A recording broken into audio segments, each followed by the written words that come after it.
Du travail. Quasiment 13h30, c'est l'heure de répondre à vos questions. BFM répond à vos questions. Fanny Wegscheider répond à vos questions. Bonjour Fanny. Bonjour Philippe. En forme? Ça va très bien. Alors on est parti au sommaire de ce samedi. Alors beaucoup de questions sur ce fameux site Coco dont on a parlé dans le cadre de cet assassinat de Philippe Kopman à Grande-Synthe. On vous expliquera de quoi il s'agit. Fermeture également de l'A13 au programme pour une durée indéterminée, dit-on, entre Paris et Vaucresson. On vous expliquera tout ça. La campagne de télédéclaration de vos impôts sur le revenu. Chouette. On rigole moins. Merci Elle Fanny. a commencé, mais on vous dira justement peut-être comment essayer d'économiser. Il y a des petits trucs à savoir. Attention également au retour de la coqueluche. C'est très sérieux, Santé publique France alerte. On vous fera vivre en direct peut-être la naissance de petits bébés cigognes. On verra ça tout à l'heure avec la Ligue de protection des oiseaux. Et puis on est à un peu moins d'un mois maintenant de l'ouverture du Festival de Cannes. Alors on vous dévoilera l'affiche de cette 77e édition et puis quelques indiscrétions. Formidable. Alors on est parti avec toutes ces questions et évidemment autour de ce site Coco dont on a beaucoup parlé après l'assassinat de Philippe à Grande-Synthe. Oui, on a découvert ce site pour beaucoup avec cet assassinat. C'est sur ce chat sans inscription. C'est comme ça que c'est décrit, vous allez le voir sur la page du site, que ce jeune homme de 22 ans aurait pu être piégé après avoir été tabassé à mort mardi sur un parking. Il pensait se rendre à un rendez-vous peut-être. Alors une marche blanche, vous le savez, avait eu lieu en l'honneur de ce jeune homme de 22 ans assassiné hier. Gisèle nous demande, est-ce que ce site, Coco, est un site sûr? On va demander ça à un spécialiste. Damien Bancal, bonjour. Vous êtes fondateur du site Zataz et spécialiste de cyberintelligence. Alors, c'est quoi au juste ce site? Et pourquoi est-ce qu'on rapporte autant de dérives? On parle de violences liées à ce site, d'agressions homophobes, de guet-apens.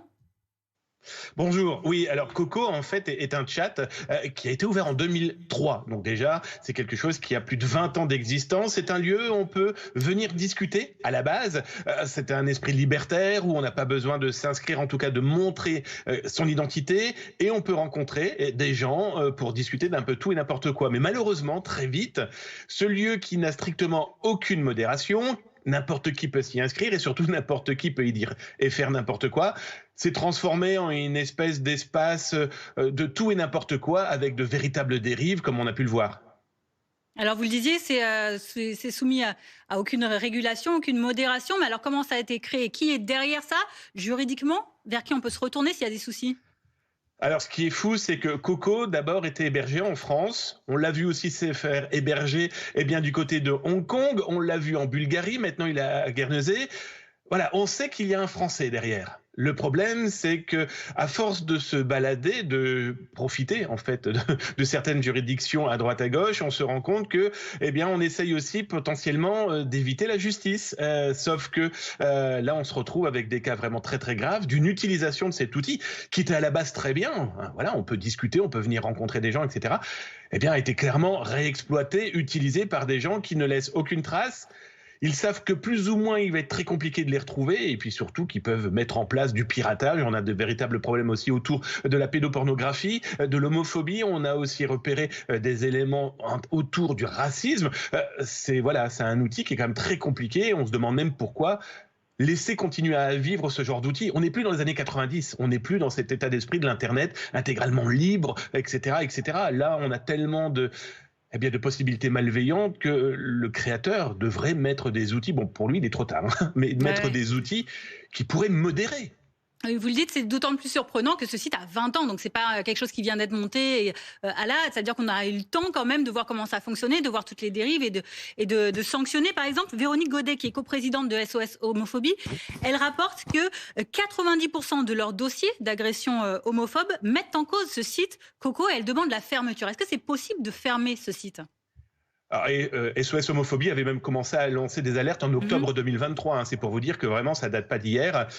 Le faire fermer, ça veut dire le bloquer. Alors, les autorités françaises pourraient très bien interdire, par exemple, l'adresse Internet. Comme ça, les gens qui taperaient cette adresse dans leur navigateur ne pourraient plus l'utiliser. Il faut savoir qu'avant, c'était en .fr. Aujourd'hui, il a une autre possibilité de connexion. Oui, on pourrait le bloquer. On pourrait le faire interdire sur notre territoire. Ce qui n'empêcherait pas, malheureusement, son exploitation, son utilisation par des moyens détournés. C'est le problème. Il y a un moment, il va peut-être falloir faire plier à celui qui est derrière tout ça, pour non pas le faire fermer, parce que ça reste un espace intéressant, mais la modération, contrôler qui vient faire quoi. Les autres opérateurs de lieux de discussion, qu'ils soient à l'international, on va prendre, je sais pas moi, WhatsApp, Facebook et compagnie, ont de la modération et surtout un contrôle aujourd'hui, pas au cordeau, non, parce qu'il y aura toujours des possibilités de passer à travers, mais pas laisser tout et n'importe qui faire n'importe quoi.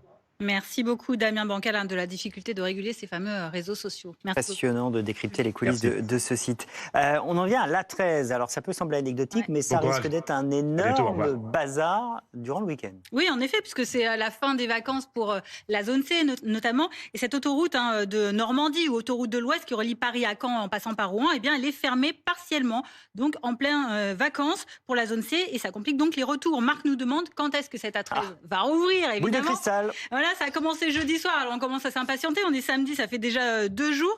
Le périph' parisien jusqu'à Vaucresson est fermé. Tout ça à cause de ces travaux d'urgence, à cause d'une énorme fissure de 80 cm quand même, tout près du tunnel de Saint-Cloud. Tous les détails sur la situation en cours dans ce reportage de Tom Beck, Frédéric Fernandez et Mathieu Lepeignet. Cette fissure, profonde de 50 à 80 cm, a nécessité la fermeture de l'autoroute A13 entre Vaucresson et Paris hier matin aux alentours de 8 heures. Aussitôt, une multitude de bouchons se créaient dans tout le secteur sud-ouest de la capitale. Il s'avère que j'ai rencontré des bouchons dès la sortie de la N118. Ce matin, j'ai mis 3h30 pour arriver au bureau. Je ne savais pas du tout ce qui s'est passé. Je passe par la nationale, je prends de la nationale. Dans la nuit de jeudi à vendredi, le tronçon avait été fermé pour travaux. C'est à cette occasion que les dommages sur la chaussée sont constatés. Pour l'instant, l'origine de la fissure n'est pas clairement identifiée. Dans son communiqué, la préfecture explique. Cette situation est le résultat d'un mouvement de terrain dont les causes sont en cours de diagnostic. Il a également provoqué des fissures sur un ouvrage d'assainissement situé à 4 mètres de profondeur sous l'autoroute. La direction des routes d'Île-de-France a alors préféré jouer la carte de la sécurité. Il n'est pas question de laisser une autoroute ouverte avec la circulation, avec donc le trafic qui peut aggraver et faire aggraver très très rapidement ce type de fissure.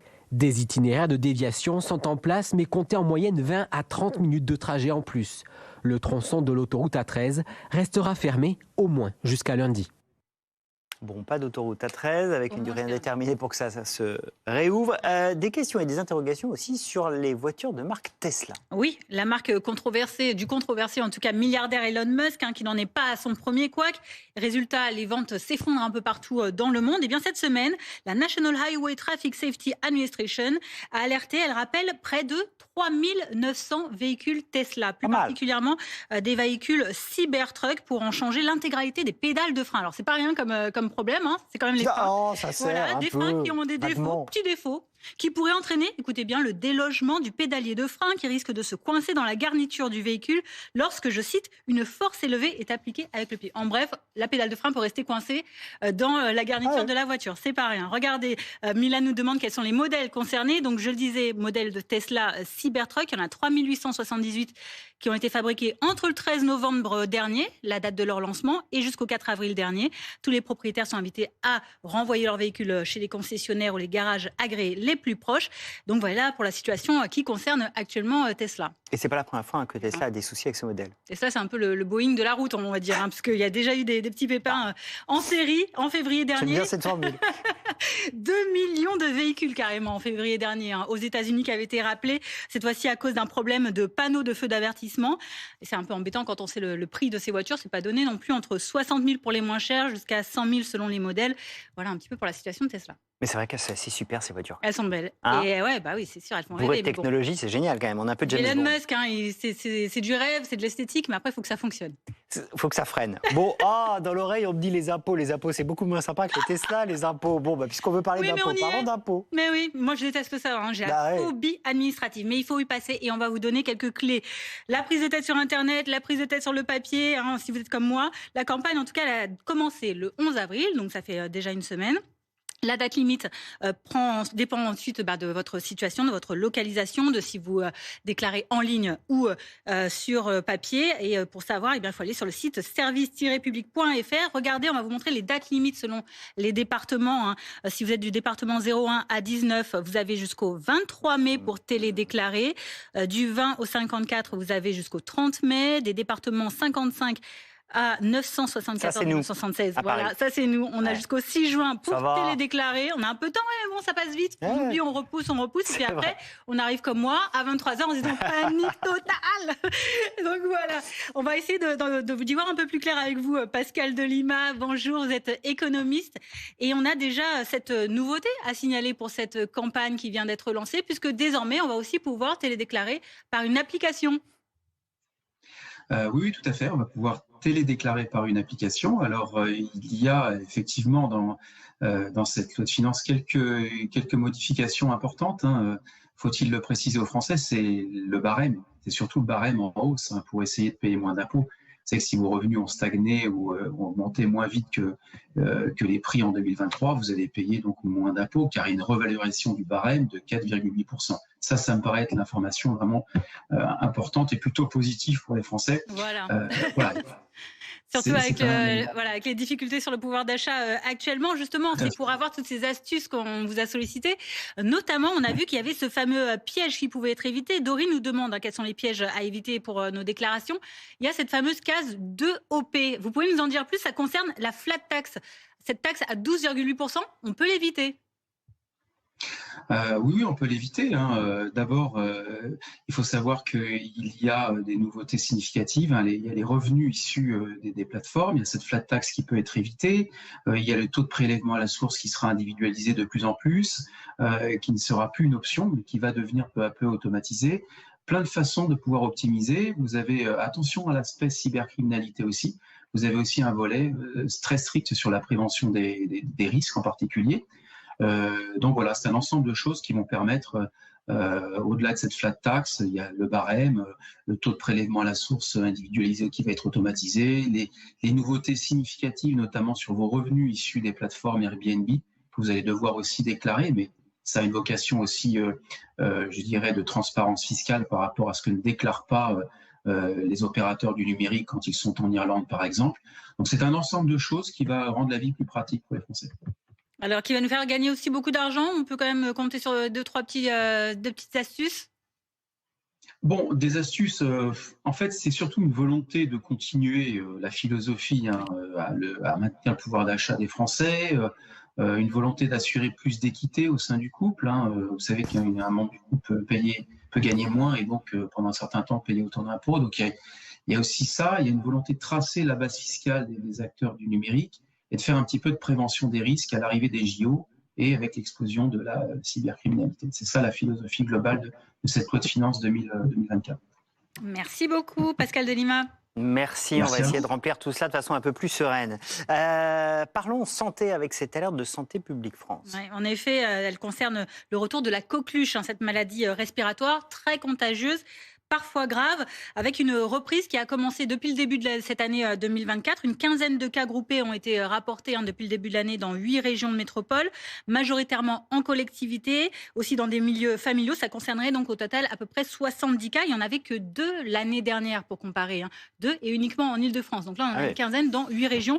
C'est dire l'importance. Julie nous demande quels sont d'ailleurs les dangers de la coqueluche sur notre santé. Bonjour, docteur Ali Avjei. Vous êtes médecin urgentiste au centre hospitalier de Parly 2.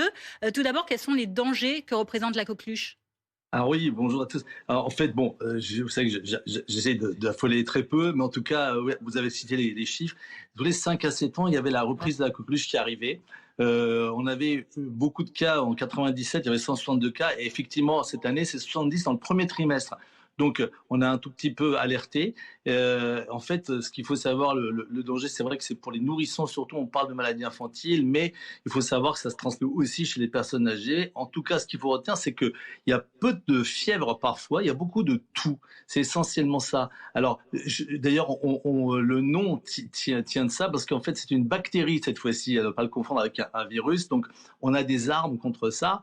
D'abord, la vaccination, mais aussi, effectivement, des antibiotiques. Et Et le germe s'appelle Bordetella pertussis parce que c'est Monsieur Bordet qui l'avait trouvé. Et le latin, alors je ne vais pas faire un peu trop de science, mais si vous voulez, je dis ça exprès parce que ça porte son nom. Pertussis, ça veut dire toux très forte. S'il y avait quelque chose à retenir, c'est que s'il y a des gens qui ont des toux incessantes, nocturnes notamment, et qui traînent, eh bien oui, on peut être atteint de la coqueluche. Mais encore une fois, 70 cas sur le premier trimestre, même si c'est beaucoup, c'est pas une épidémie flambante. Encore une fois, c'est juste pour le dire. Surtout, le danger, c'est pour les nourrissons, inférieurs à 3 mois, 4 mois, parce que eux, ils n'ont pas encore cette immunité. Et nous, on préconise les vaccinations à partir de 2-3 mois.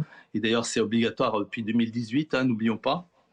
Et c'est quelque chose qui protège énormément. En tout cas, pour les maladies graves, ça peut effectivement entraîner à l'hôpital ou même créer des décès. Les toux très fortes, retenons ça. Merci beaucoup, docteur Avgeoui. Exactement.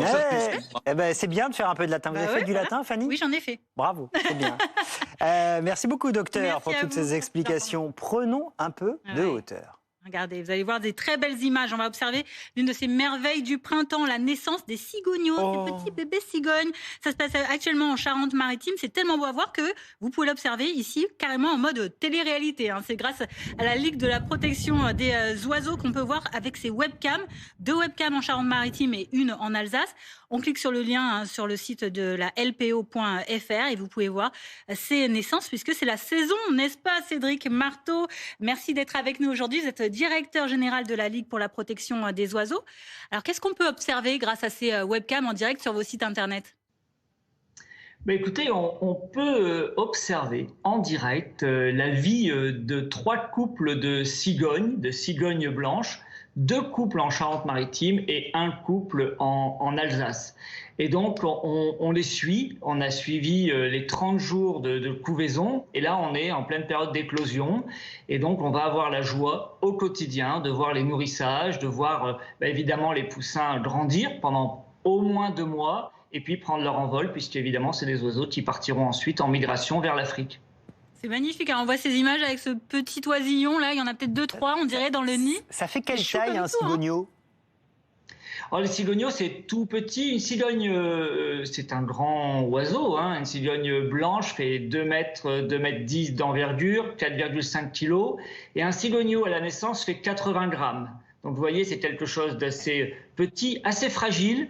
La survie de ces espèces, et notamment des cigognos, dépend vraiment des conditions météo, et notamment de la température et de la pluie. Là, actuellement, les conditions sont bonnes en Charente-Maritime, et donc on espère évidemment que les cigognos qui viennent de naître vont pouvoir grandir. Justement, on a une question de téléspectateur. Yves nous demande s'il y a toujours autant de cigognes aujourd'hui qu'auparavant. Est-ce que c'est une espèce à protéger, une espèce menacée? Alors, la cigogne blanche est une espèce protégée et c'est vraiment un grand succès puisque dans les années 70, on comptait quelques dizaines de couples. À peine à l'échelle française. Aujourd'hui, on a plusieurs milliers de couples de cigognes. Pourquoi? Parce qu'on a su les protéger, on a su, et on le voit, quand on donne un petit coup de pouce à la nature, et les cigognes sont vraiment le bel exemple, on arrive à restaurer. On a limité les impacts de tir, on a limité les lignes électriques, puisqu'évidemment, avec nos partenaires RTE et Enedis, la LPO a travaillé pour éviter les collisions. Évidemment, il reste encore des menaces, notamment les pesticides. Ce sont des espèces très sensibles aux pesticides, puisque leur nourriture diminue liée aux intrants chimiques. Mais pour le moment, les cigognes se portent bien en France. Et alors justement, dans quelle région de France elles sont situées? Parce que moi, j'avais en tête les cigognes en Alsace. On les voit toujours sur les... Je joue la carte locale. Et qui font le tour de France pour déposer les bébés, bien exactement, sûr. Avec le petit sac autour du bec pour apporter les bébés. Et là, visiblement, il y en a aussi en Charente-Maritime. Elles sont réparties où en France, ces petites cigognes? Alors, vous avez tout à fait raison. Historiquement, dans l'inconscient collectif, les cigognes, c'est l'oiseau par excellence d'Alsace. Elles nichent dans les villages. On les voit d'ailleurs, c'est des oiseaux qui sont très familiers puisqu'ils peuvent nicher, on le sait, sur les cheminées. En Charente-Maritime, ils nichent dans le marais, donc dans des milieux plutôt plus naturels. Et on en a une proportion importante. Plusieurs milliers de couples nichent en Charente-Maritime. Mais on les retrouve aussi en Picardie, dans les Hauts-de-France. On les retrouve en Normandie. Et donc, on voit la population qui tend à s'étendre d'année en année. Merci beaucoup Cédric Marteau. Et donc, si j'ai bien compris, on a à peu près 2 mois pour continuer à les observer avant leur envol au mois de juin. Tout à fait, encore 2 mois avant la migration vers l'Afrique. Formidable. Merci. Et on a tous découvert des cigognos. Tous, en tout cas, moi, j'ai découvert à quoi ressemblait un cigogno. Donc, merci beaucoup pour ces caméras et ces images. Fanny, on finit avec un petit mot de cinéma. Ouais. Du rêve, là encore. Voilà, encore du rêve. 77e édition du Festival de Cannes. Il approche ce festival dans moins d'un mois. Cannes, la Croisette, son palais, ses tapis rouges, ses stars mondiales, son glamour. Ça revient à partir du 14 mai et jusqu'au 25 mai. Et ça y est, donc vous le voyez, on connaît l'affiche officielle de cette édition. Manon nous demande ce que représente cette affiche. On sait qu'elles ne sont jamais choisies au hasard. Regardez, alors j'ai posé la question à notre journaliste du service culture, Claire Fleury. Écoutez-la. Alors, cette affiche sur le papier, elle est assez surprenante car ces dernières années, le festival avait plutôt misé sur le glamour avec des égéries comme Catherine Deneuve, Marcello Mastroianni ou encore Jean-Paul Belmondo. Cette année, Cannes rend hommage au réalisateur japonais Akira Kurosawa, Palme d'Or en 1980, et nous propose une affiche tout en poésie, une affiche tout en symbole, puisque en fait l'image qu'on découvre, elle est extraite de son film Rhapsody en août. Or, Rhapsody en août, c'est l'histoire d'une grand-mère. Elle a survécu au bombardement de 1945 à Nagasaki et elle décide de transmettre à ses petits-enfants sa foi en l'amour comme rempart contre la violence. Bref, avec ce choix, le festival a décidé de nous donner tout en douceur un message de paix et donc un message très politique. Voilà, message de paix, c'est très beau cette affiche. L'affiche est très belle. Ouais. Vous avez déjà votre tenue du festival? Je réponds, regarde les chaussures de Fanny. C'est des chaussures de festival pour monter les marches. Si Théophile a regardez ça. Voilà. Ça, si c'est pas des chaussures pour monter les marches du festival de Cannes, je ne sais pas ce qu'il en est. C'est pour monter les petites marches de derrière, en tout cas, de notre c'est le très festival beau studio. De Cannes. C'est quasiment c'est magnifique. Le festival de Cannes ici. Autre question, c'est Armand qui nous demande quels seront les temps forts de ce festival à venir. Alors déjà, en conférence de presse, il y a quelques jours, Thierry Frémaux, délégué général du festival, et Iris Knobloch, la présidente du festival, ont déclaré que les femmes tenaient l'affiche, le haut de l'affiche cette année. Présidente du jury, c'est Greta Gerwig, cette autrice, actrice, réalisatrice également du film Barbie. On va peut-être la voir sur quelques images. Ça, c'est pour la présidente du jury. Et puis la maîtresse de cérémonie, ce sera Camille Cotin, une femme brillante, engagée. Nous ont dit les organisateurs. Donc on adore surtout. On adore, bah oui. Camille Cotin, on l'adore. Alors là, on voit Greta Gerwig, on le disait tout à l'heure, présidente du jury, et donc les femmes à l'honneur également, donc avec Camille Cotin, dont le talent rayonne, je cite encore la présidente du Festival de Cannes, autour du monde entier. Et c'est vrai qu'elle a bien dépassé nos frontières maintenant, la petite Camille. Elle s'exporte aussi bien. Camille, vous êtes bien familier avec Camille. Oui, parce que nous, on l'a connue dans des petites séries sur Canal+, où elle était encore petite comédienne. Et donc voilà, écoutez, Claire Fleury, elle va nous dire sur ces autres surprises qu'on attend également pour le Festival de Cannes. Oui, alors pas de doute, les flashs vont crépiter cette année sur la Croisette avec le retour en force d'Hollywood. Pêle-mêle, on va découvrir le 5e opus de la saga Mad Max, créé et toujours dirigé par George Miller. On aura aussi le droit à une palme d'or pour le génial créateur de la saga Star Wars, Monsieur George Lucas. Et puis, il y a le retour de grande gloire d'Hollywood, Kevin Costner, Richard Gere ou encore Demi Moore. Demi Moore qui sera à l'affiche d'un film d'horreur réalisé par la Française Coralie Farja. Ça s'appelle The Substance. Ça suscite beaucoup de questions et ça sera en compétition pour la Palme d'Or. Mais attention, cette année, la compétition s'annonce déjà rude avec l'arrivée de poids lourds. Comme poids lourd, il y a tout d'abord Francis Ford Coppola, déjà 2 palmes d'or. Et il revient après 13 ans d'absence. On va enfin découvrir Mégalopolis, son nouveau long métrage. Retour aussi d'un grand monsieur du cinéma français, Mister Jacques Audiard, déjà une palme d'or pour Dipan. Et puis, il y a aussi l'invité surprise, on va dire, de cette année, Gilles Lelouch, qui est en compétition avec L'amour ouf. 19 films ont été annoncés, mais attention, le festival a prévenu, de nouveaux devraient s'inviter dans les heures ou les jours à venir.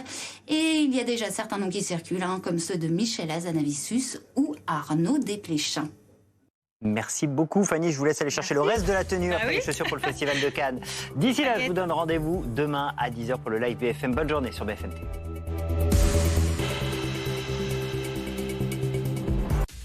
BFM TV.